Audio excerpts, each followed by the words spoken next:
Excited ba kayo na malaman ko ano ang plano ni Yorme sa susunod na eleksyon?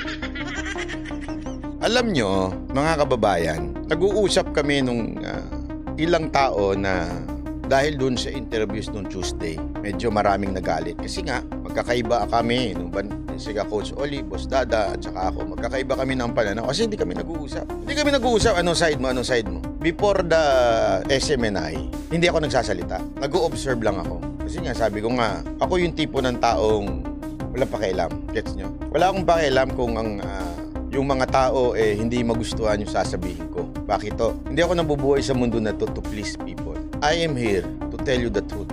If you don't like it, bahala kayo sa buhay nyo. Tandaan nyo kayong mga iskonya. Tandaan nyo kayong mga nanindigan noong 2022. Lahat ng pagyuyurak, lahat ng galit, lahat ng pagmumura ng mga tanso, tinanggap natin yan. Sino sa inyo dito ang nakatanggap ng mura mula sa inyong mga kaibigan? Sino sa inyo dito ang nakatanggap ng mura mula sa inyong mga mahal sa buhay at kamag-anak? Sino sa inyo? Sino sa inyo dito ang nagsabi ng ayoko na sa politika? Sino sa inyo dito ang na-down nung natalo si Isko? Kasi pinaglaban natin si Isko eh. Alam nyo yung nararamdaman ko, nararamdaman nyo rin. Kasi kayo ang mga tunay na Isko niyan. Diba? Lahat tayo nun eh. Sumama ang loob, na-depressed. Lahat tayo nagkaroon ng pang-aalipusta.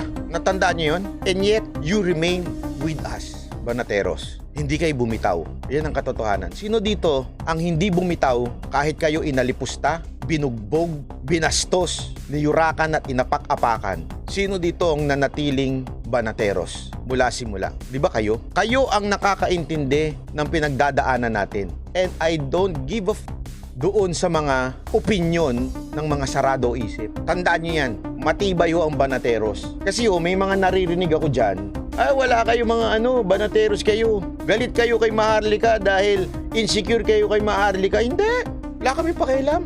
Inapakapakan nyo nga kami nun eh. Binastos nyo nga yung namin eh, kandidato namin eh. Winalang nyo nga eh. Wala kami pakialam sa inyo. Kami solido, hindi kami nagbabago.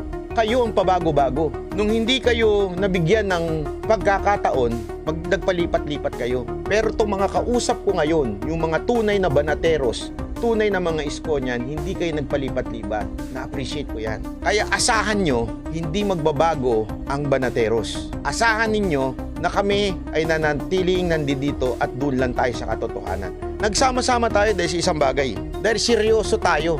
Dahil naniniwala tayo, ang kailangan nating Pangulo ay isang Pangulong may karanasan, isang Pangulong merong resulta, isang Pangulong makatotohanan. Kaya tayo nagsama-sama.